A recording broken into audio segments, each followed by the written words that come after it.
you, right? No, I'm just so excited to see people's face to be here. You know, something that has just really shocked me or surprised me about humanity, my community, like every single person here, me included, is like just how fast we jumped on the eugenics bandwagon. You know what I mean? It's like we know the virus will mutate, kill our most vulnerable, give thousands of people long-term disabilities. But bitch, I need a chuckle. I'm going to that comedy show. You know what I mean? It's just nice to be with my people. I don't know. I just think that that's really like white people mentality. Yeah. Like historically, this is just a fact. Historically, white people's legacy is just like leaving people to die. You know what I mean? That's true. And I was really wondering about that. Like, read a textbook, it's true. Okay. I was wondering, you know, like why that is, and I just think that white people don't know how to have community as well as some other people, right?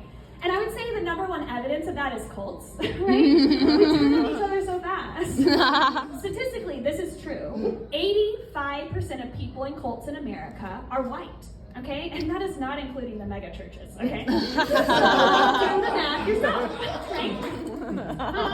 I go by she, they pronouns. Woo! Okay, normally people clap for me, great. Woo! Weird. No, I'm from Texas, so a lot of people don't really get the she, they. They're like, you either pick the she, her, or the they, them. And so I've been trying, they're like, Kayla, if you don't believe in the gender binary, you believe that gender is a construct, how are you subscribing to one of them, to she? And then I have a very simple answer. I hate lifting heavy things. So I'm gonna keep the she in there, you know what I mean? I don't know, I do go by she, they pronouns, but that doesn't, like I'm very aware of what I look like, what, you know, how I move through this world, what space I'm allowed to take up, and how people perceive me, right? It is as a white woman, which we all know is America's number one threat, right? I don't know, I just kind of feel like we white women, like we're the neck of the patriarchy, and sometimes you just gotta snap the neck, right? I don't know. Something that doesn't really sit well with me is like what our perception of what a domestic terrorist is. I personally blame Jack Bauer of 24, we all know. You know? They really did all that like fucked up shit. When we know that the face of domestic terrorism is this right here, right? It's they're literally holding planes hostages. We see it on TikTok. And I just think that it's really unfair that a TV show, I was a film and TV minor, so this is true. I just think that it's unfair that this TV show 24 kind of brainwashed us to think that. There's tons of studies on that, right? And it was really unfair because like people of Middle Eastern, people who are from the Middle East and Middle Eastern state, they're not domestic terrorists right now. It's the white women. Let's be factual about what is happening. Right? I fucking love facts, okay? So I just feel like I wish that we saw that reflected more. Like that mentality was a little bit more reflected in that, like, I don't know. I want to go to TSA and see a woman wearing a Don't Mess with Texas shirt and a American Gator. I want her being searched twice. A woman walks up with a bump it, she's getting a cavity check. You know, I don't know. You see a woman named Kaylee, it's monogrammed on her shirt. She's walking down your flight. She has the oversized Vera Bradley bag that you know is not fitting above or below the seat. No stylist, no questions asked. You know, I just think we need to be keeping each other safe. Yeah. You know, actually, I think that the way that 24 kind of like did the whole brainwashing thing, you know, they're your neighbors, they're in your bed, they're in your kitchen. It really freaked us out. But that is also all true about white women. Yeah. They are our neighbors. They are in our bed. I'm gay. I'm fucking them. They are in our bed, and they are in our kitchen. More importantly and more dangerously, they're also on our cookbooks. Okay, which brings me to my next biggest thing: plagiarism taking over America. You think that the pioneer woman made that spicy recipe? Look it up. She stole it. You know. I just turned 30. Woo! I look young. Sometimes trauma's calling from inside the house, right? I'm a pervert. So I am 30, which means I'm kind of wrapping up my Saturn return, which has been a little bit difficult. Oh, sorry for the straight people in the audience. Let me. How do I translate that? Okay. Okay. I'm in my dark night era. Which means I've just been along live enough that, I've been along. I've been alive long enough to see that I'm the villain. You know what I mean? And it's been weird. It's kind of, it really gives you a different perspective, right? When you're looking at all the choices you made, knowing that you were being the way you were being a domestic terrorist. But my therapist, who is on sabbatical right now, so this is kind of working as my monthly session right now.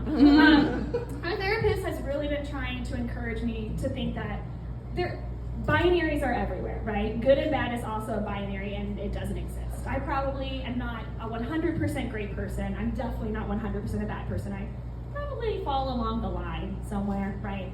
They're trying to tell me that it's really about the intention that you have behind the choices you make, right? You can have a good intention and it can still hurt somebody's feelings, but it doesn't make you a bad person, right? So I started thinking about some choices I've made in my life. You know, were they good or bad? What was my intention? And what I thought about was, I was vice president of my sorority, so ultimate evil. And I was like, why did I join a sorority? Why was that my choice, right? And when guys, I'm gonna be a little vulnerable. When I really think about it, it's because this extracurricular activity was closest to the type of porn I was into at the time, sorority porn, which it's not creepy, it's age appropriate for me at that time, you know, being a college student. Unfortunately, it was nothing like a porn. Actually, not one of my sorority sisters kissed me, so kind of waste of money. I don't know. It actually was like the first time then, too, that I kind of stopped to ask myself, hey girl, you gay? And to that, my 18-year-old self answered, I won't even think about answering that for 5 years. I came out a little bit later in life, which, not very climactic, you know, it was very much like, oh, you're just growing into who you always fucking been, bitch. But I am in a very healthy queer relationship. I really love my partner. They're wonderful. I'm not here, so do they love me? But they're really wonderful. The things I love about them, they're like creative, they're smart, they support me. But most importantly, they're really hot, okay? And the hotness reminds me of someone that I just can't ever figure out. So every time we're fucking, my head is a little somewhere else. I'm just trying to figure out, is it a celebrity? Is it somebody I know? So put a pin in that. I haven't figured it out. But recently talking, I haven't really come out to a ton of people from my high school. Like I said, I'm from Texas. I believe in the evolution of people, which is hard because I am from Texas, but I do believe that people can change and they will accept me whenever I feel the time is to tell them that. But I actually got outed a little bit. And I got a text message from this guy that I used to send nudes to in high school. I would charge him $5 a nude. And he texted me, and he was like, hey, where are you? And I was like, here in Chicago, where are you? And he's like, oh, I'm sorry, I'm at the high school reunion. And that's how I found out I wasn't invited to my high school 10-year reunion.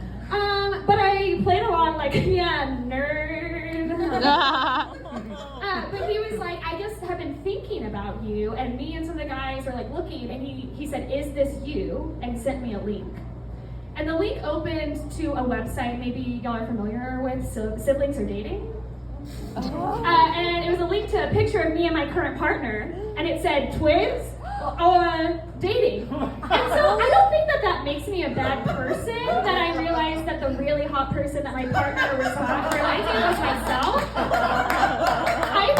I think like in anything, it just makes me really aware that I have narcissistic tendencies, right? And that guys is truly what being 30 is about. Thank you so much.